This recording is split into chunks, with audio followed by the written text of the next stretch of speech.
Hi, Rebecca here. So today I'm going to go through my currently inked for January of 2025.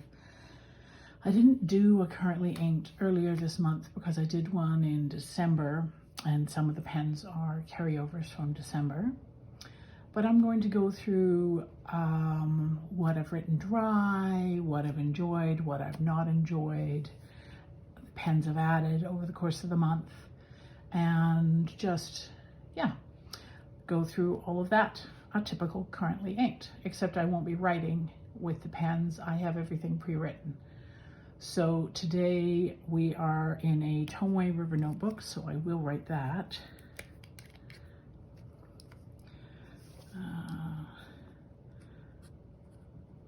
Tomoe River Paper. So, and this is a notebook from pre-pandemic or early pandemic. So this is original paper, not sans and not 2024 Tomoe River. So this is the good stuff. So the pen you just saw me reach for is a Franklin Christoph model 451 in black. This is from the initial public offering, so this is not one that they sell. It has a medium steel SIG nib, and you can see it's got that kind of chopped off bit on the top that is reflecting light there. It's a nice crisp nib. SIG stands for stub italic gradient, so it's not so much a rounded stub, it's a little more of an italic, but it's not a full crisp italic. It's a gradient of in between a stub and an italic nib. So it has lots of good line variation, 1, 2, 3 downstrokes, and you can see the cross strokes are much narrower. So that is my first pen. Now this, I'll back up a little. I have a classification challenge, a personal challenge for myself for the year 2025, whereby I have come up with 13 classifications of each pens and inks. And every time I ink up a pen, it has to fit into one of the classifications for pen and one of the classifications for ink. So it's a personal challenge, just to see if I can use my inks and pens more, if I can vary my pens and inks more, because I tend to rely on the same old pens and the same old inks. So I'm trying to open up my world a little bit and use what I have. So on the other side here, I have my comments, my ink classification, and my pen classification. So this is my journaling pen.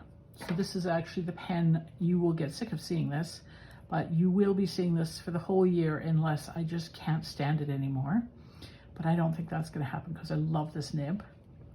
It's a really nice writing experience.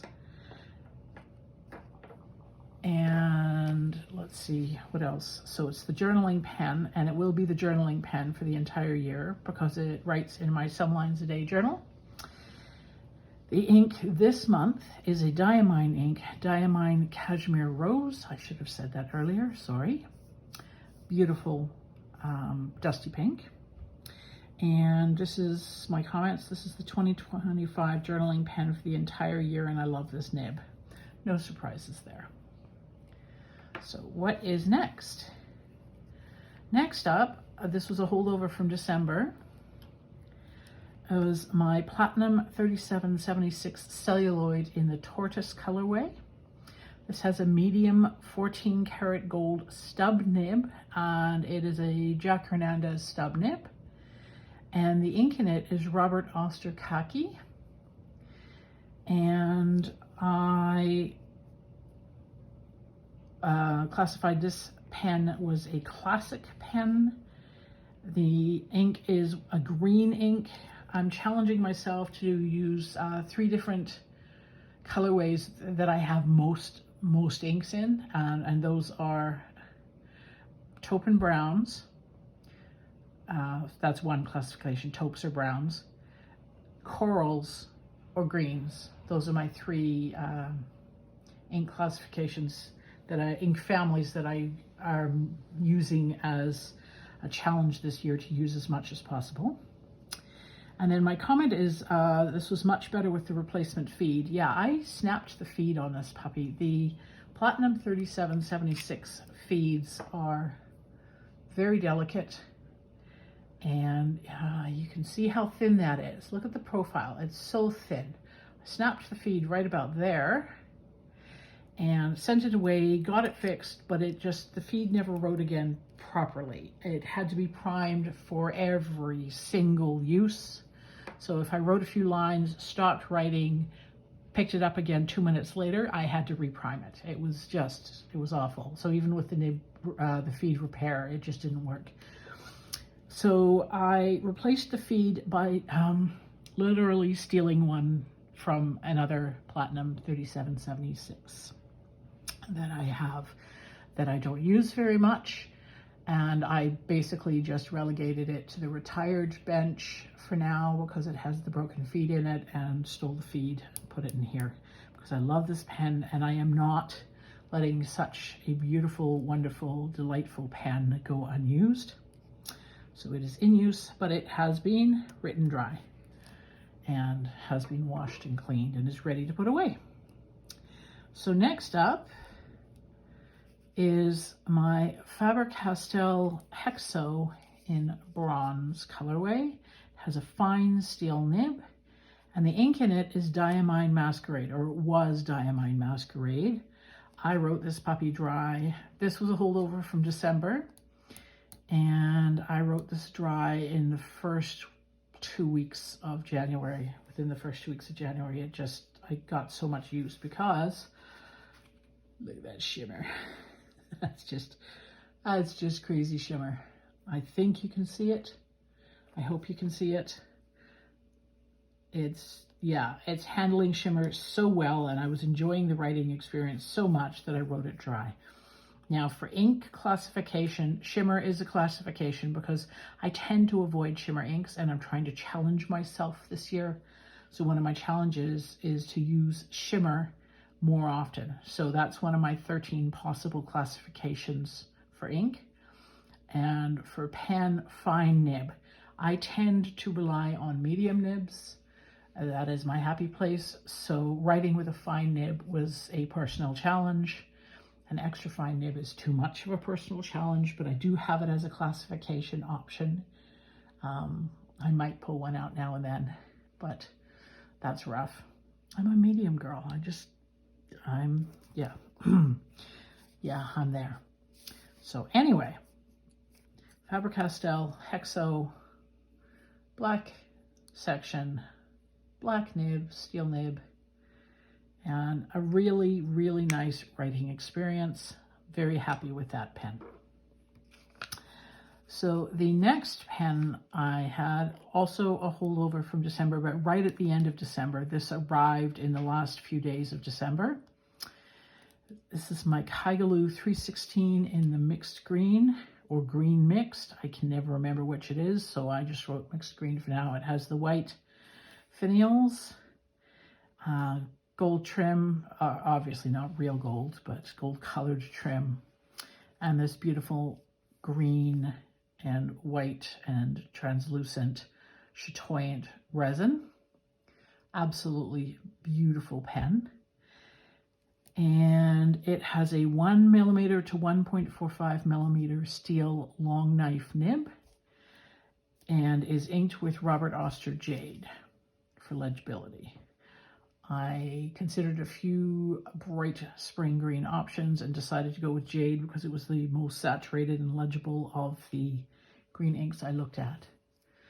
So the long knife nib, I don't know if you'll be able to see it. It's a little like an architect, except I'm not getting the fine downstrokes. I'm getting nice broad cross strokes, but I'm not really getting that much finer downstrokes. as you would expect with an architect nib. Just, they're not as fine. But I am enjoying the writing experience now that I have gotten over the disappointment of thinking it was supposed to be like an architect and it not being like an architect. I'm over it. I'm using the pen. I've been writing with it probably every second day, every other day, every third day at the most, at the least. And I'm getting used to it, starting to enjoy it. So part of the enjoyment is it is an extremely wet writer. So it puts down a lot of ink. You get really good color, especially with the saturated green. We had a rough start because I expected something, I expected an architect nib, and it just isn't architect-like. It's interesting. I'm enjoying it better now, and it is inked with Robert Oster ink is one of my classifications. The other two, Diamine ink and Robert Oster ink, and did I put one for Sailor? No, I didn't. Diamine and Robert Oster are classifications in my ink classifications group. So challenging myself, I have a lot of Robert Oster and a lot of Diamine inks, and I don't tend to reach for them. I tend to reach for the newer inks, which are more exotic, Japanese inks, Asian inks, Eastern inks. I tend to reach for those more. So challenging myself to use some Diamines or some Robert Osters. So that's my classifications for this pen, for this guy. Next up is my Leonardo Momento Zero in the Blue Hawaii.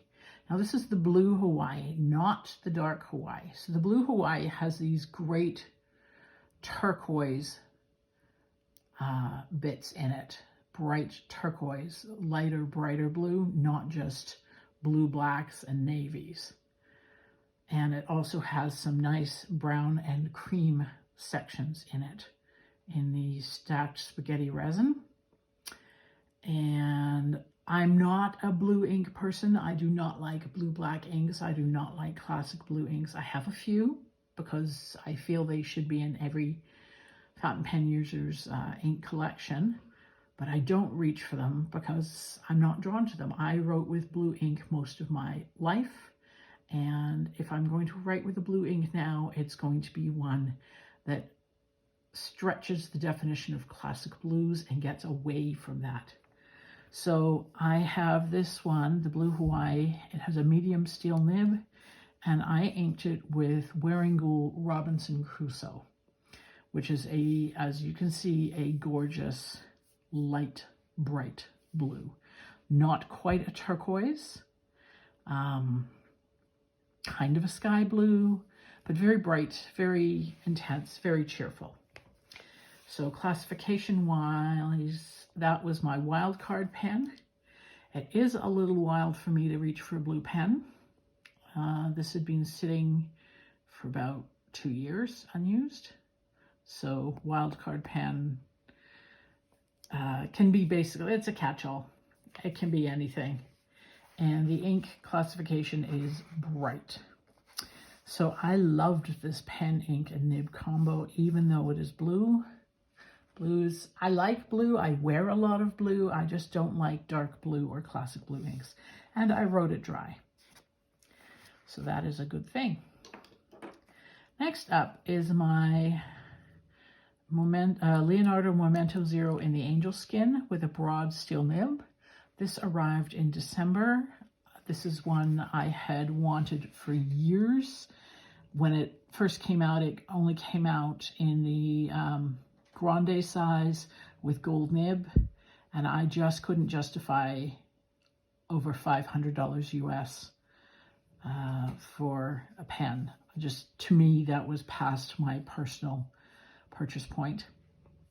So I had to stick a limit on it somewhere. As much as I wanted this resin in a pen, no. But then when I was looking in December, I found that Leonardo had released this a while ago that I hadn't noticed because I hadn't been looking for a while. I was on a no-buy, which did really, really well for quite a while. almost 2 years.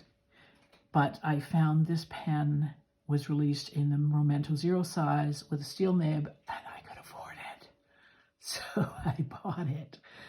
And they were sold out of medium nibs, so it came with a broad steel nib. I didn't want to buy a fine, I knew that, and I thought broad, fun, close to medium. The ink is Three Oysters Buchansan. I don't know how to pronounce it. Bukhansan.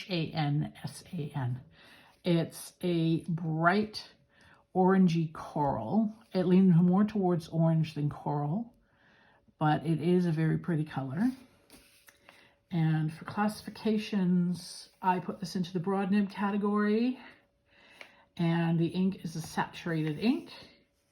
It is such a wet writer, and I'm not loving the broad nib. It's just too fat for my style of writing, especially in these teeny tiny little Tomoe River Journal squares. They are 3.8 millimeter squares.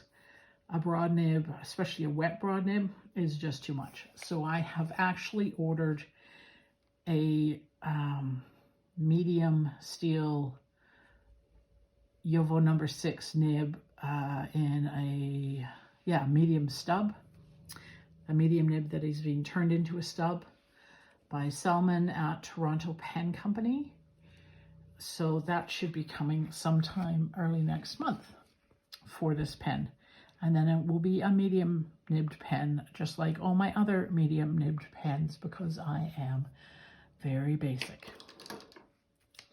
So next up is my Leonardo Memento Zero Grande 2.0 in Nana Rosa. Now this is also a medium steel nib.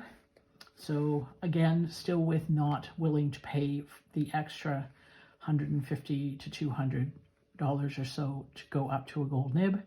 Just, I like the steel nibs. I have gold nibs. I like my gold nibs. But if I have to make a choice between saving $200 and getting a gold nib, I will take the $200 savings every time, because I find I enjoy steel nibs just as much as gold nibs.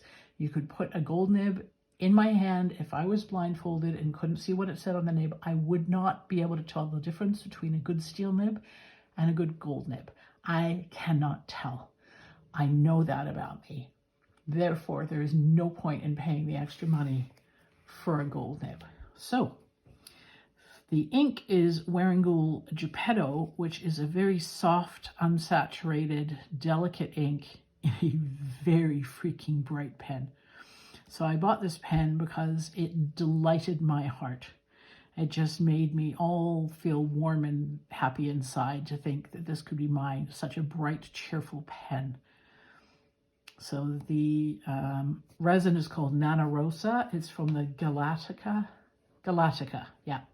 line of Leonardo Memento Zero Grandes. And the pen classification is colorful, and the ink classification is coral, and I wrote that it's a subtle ink with an unsubtle pen, and it's a fun combination. So there is quite a bit of shading because the ink goes down really wet. This is a very wet writing nib, and this is a delicate, soft ink. Wearingeul Geppetto is very unsaturated. Yeah, delicate is the right word for it. But a lovely ink, and I like them together. I don't know if I'll put them together again right away. I probably won't, because I have so many coral inks. And actually, the next time I ink this pen, I want to use this pink part here. I want to put a pink in it. So yes, I always match my inks to my pens, unless they're black, white, or gray. I match the ink color to the pen as much as I can. I go for perfect matches. That's me. I'm a basic bitch. So next up is another Leonardo Memento Zero Grande 2.0. This one is the sand spaghetti resin, and I asked to receive one that was more beige, that had as much beige in it as gray. So that's almost black. I would call it charcoal. There's gray, but look at all that beige around the gray here. Look at all that beige. So I don't know if you can see it because of the reflection, but I can see it. There's a lot of beige in with the gray in this pen, and I'm loving it. And this one has a medium steel cursive smooth italic nib by Salvatore Matrone. And it is inked with Color Traveler Miyajima Sea Eel Rice Beige. And for classification, I started out calling this my neutral pen, but then I needed to steal neutral for another pen, which I inked up later. So this is stub or CSI classification. So my two classifications that are nib grinds are Architect or long knife nib, and this one is a long knife nib up here, the green one. And this is stub or cursive smooth italic. I don't own any italic nibs by themselves. I like smooth. I'm scared of crisp. I'll fully admit that. So yes, stub or CSI. This is my first CSI nib, and it took a little bit of getting used to. I had to write with it for a couple of days to get used to the sliciness, and now I'm enjoying it. So the ink is a taupe brown. I should have gone with neutral ink, called it just a neutral pen with a neutral ink. Actually, let me just, or unsaturated. I should have gone with unsaturated, that's it. Instead of taupe brown, I should have gone with unsaturated, because if you look at it, this really is an unsaturated ink. There's a ton of shading. If you see this letter M, let me just move up and zoom in for a moment. This letter M right here, you can see a ton of shading in that.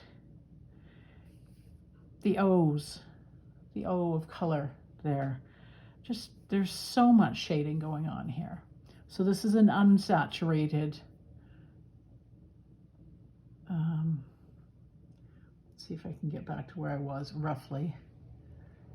That's close enough. An unsaturated ink, but it's in a taupe or brown color. So my initial comment was this nib will take some getting used to, but I'm enjoying it so far. And it did take some getting used to, but now I'm loving it, and I have a feeling I might be inking this one up again next month. This and the Nana Rosa are probably going to be inked next month as well, just with different inks. Although I'm enjoying this ink so much, and I have a lot of ink left in there. You can see that ink window. A lot of ink left in there. So I might just carry it over to next month. Just excuse the rattle. I'm just moving the pens out of the way so I have more room. So next up is a pen that arrived right before the end of December. And this is my Fully Wen 017 in the color called by Fully Wen on AliExpress. This is the color called white. I would have called this green or green and white because there is a large amount of green in this resin. There's also a tiny amount of amber here and there, right there, it's amber.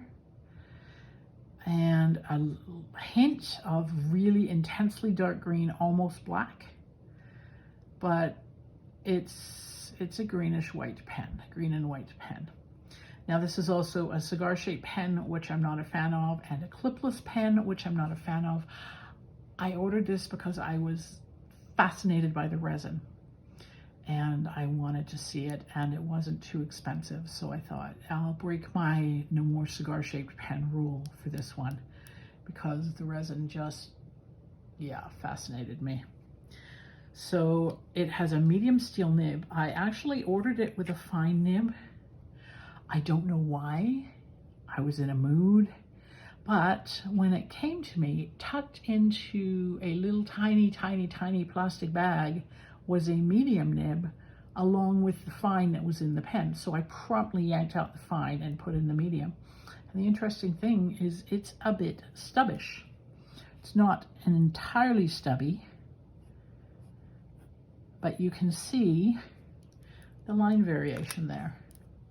It has fatter downstrokes and narrower cross strokes. So the ink is Wearingeul Zemina, or Zemina, I'm not sure how that's pronounced. It is a greenish gray. You can see it in the inky iris with a small amount of an iridescent shimmer. I'm struggling to get to the shimmer to show though. So this is a knock-around pen, and that is, it is classification-wise, it's a knock-around pen. That's one of my classifications, meaning it's a more affordable pen that I don't mind throwing in my purse or throwing in a bag or throwing in a pocket and taking with me. It wouldn't break my heart if I lost it. So it's a knock-around pen. And the ink is challenging. That's one of my classifications, is a challenging ink. For me, gray-green is challenging. Shimmer is challenging. So I'm finding this, I put a challenging ink in a pen that physically, I like the resin so much, but I don't like the rounded end caps. And I don't like the cliplessness. Cliplessness, that's a word, right? I don't like the way the pen starts out skinny at the ends and gets fatter in the middle.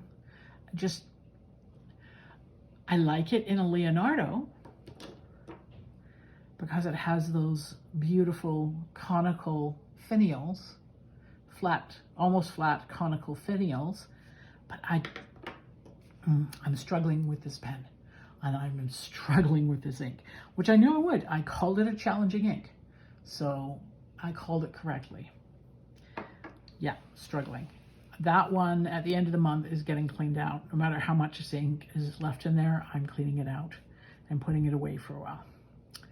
So then my Admar M800 came in the mail in January in the material called Bee Orange, B-E-E, orange, like the bumble. It has a medium steel nib, which is a delight.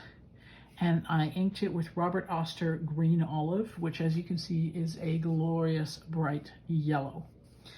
It matches the pen beautifully. So it's a piston filler, and I got a good load of ink, but I am down to about